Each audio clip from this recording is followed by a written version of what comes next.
His funeral was beautiful. Then I saw him at a gas station. The lilies were wrong. I stood at the entrance of Morrison Funeral Home, greeting mourners I barely recognized, and all I could think about was how Michael hated lilies. 23 years of marriage. He complained about them every Easter, every hospital visit, every time we walked past a florist. They smell like death, he used to say. His mother had chosen them. Cascades of white stargazers framing a closed mahogany casket. I hadn't argued. What kind of widow argues about flowers? The kind who noticed her husband doubled his life insurance policy 6 months before drowning. I pressed my hand to the shoulder of another crying woman I couldn't name. Michael had compartmentalized his life so thoroughly that even now, standing in the wreckage of it, I was still finding rooms I'd never entered. The casket was closed because there was no body. They'd found his car at the boat launch, his wallet on the passenger seat, his shoes on the dock. Lake Michigan had kept him, they said. The currents, the depth, I'd identified his watch, his wedding ring, recovered from the cup holder. I sat in the front pew and let Michael's business partner Greg deliver the eulogy. He built something from nothing, Greg said, his voice cracking. Porter Construction wasn't just a company, it was his legacy. I watched Greg's hands tremble against the podium. I'd known Greg for 15 years. I'd never seen his hands tremble. Then it was over.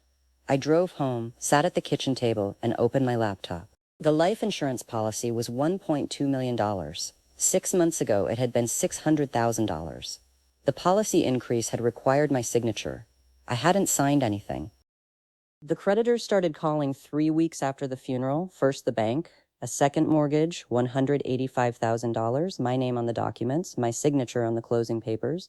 I'd never seen those papers before. Then the business loans, $90,000 secured against equipment Porter Construction, apparently no longer owned. Another $65,000 from a private investor named Leonard Marsh, who left voicemails with the calm tone of a man who broke kneecaps for a living. Mrs. Porter, I'm sorry for your loss, but debts don't die with the debtor. I hired a forensic accountant named Diana Reeves who worked out of a converted garage in Skokie. She had gray hair, bifocals, and 30 years of following money into places it didn't want to be found. She found the shell company on day 4. Meridian West Holdings, she said, sliding a folder across her desk. Registered in Nevada. Your husband was the registered agent until 8 months ago, when he transferred ownership to someone named David Mercer. Who's David Mercer? That's the interesting part. David Mercer doesn't exist. No Social Security history before 2019. No credit history.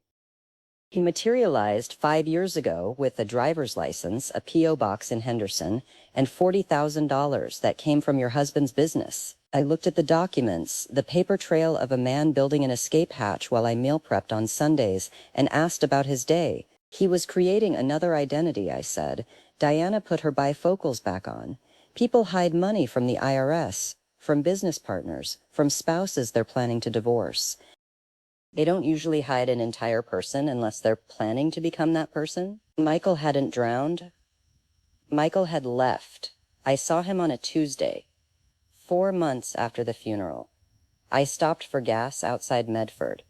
He was at the pump across from me. Different car, a black Toyota Tacoma with dealer plates. Different clothes, flannel shirt, work boots, a Carhartt jacket Michael wouldn't have been caught dead wearing in our old life. But the same hands. I knew those hands. I'd held them at our wedding, watched them sign our first mortgage, wrap around a coffee mug on 1,000 ordinary mornings. His left hand gripped the fuel pump, and I could see the scar. 3 inches long, curved like a comma. He'd gotten it installing a window when he was 26. I'd driven him to the emergency room, held his other hand while they stitched him up. He didn't see me. 18 feet.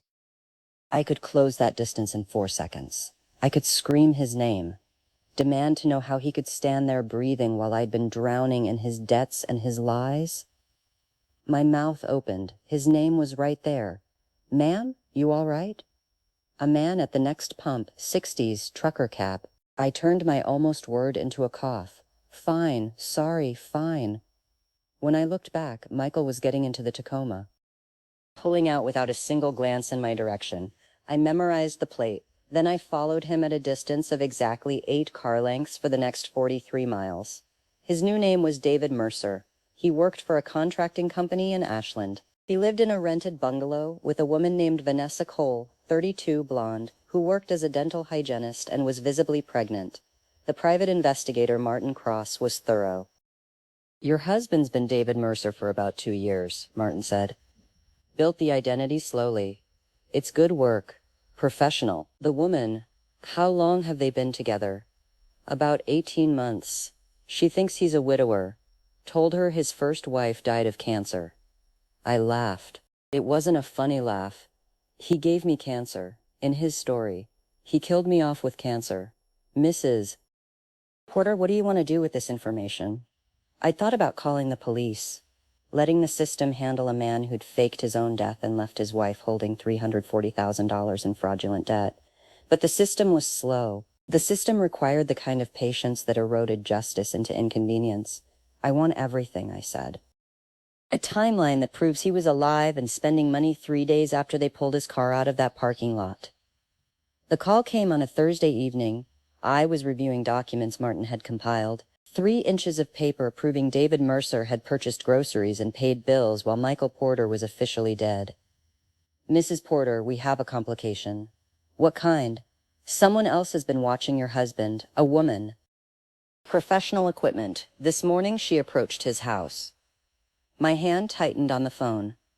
"Who is she?" "I got her plate. The car is registered to a Rachel Mercer, address in Salem." "Mercer? That's not possible," I said. "David Mercer isn't real." "Mrs. Porter." Martin cut me off. "Rachel Mercer has been married to a man named David Mercer for 9 years. They have 2 children. She reported him missing in 2019, the same year your husband's shell company started showing activity." The kitchen went sideways. Michael hadn't just created an identity to escape me. He'd already been using it for years. I wasn't his first wife. I wasn't even his only wife. "I need her address," I said. He gave it to me. I drove to Salem the next morning. Parked outside a modest split level with a for sale sign that looked like it had been there for months. Walked up the cracked driveway. I knocked. The door opened. She was my height. Dark hair going gray at the temples. Eyes that held the same quiet devastation I'd been carrying for months. "Can I help you?" I opened my mouth, and before I could speak, her expression shifted. Recognition, then confusion, then something like relief. "You're her," she said. "The one from Illinois. I found the marriage certificate 3 months ago." She stepped back, opening the door wider. "His other wife answered the door. Part 2 drops tomorrow. Subscribe. Don't look away."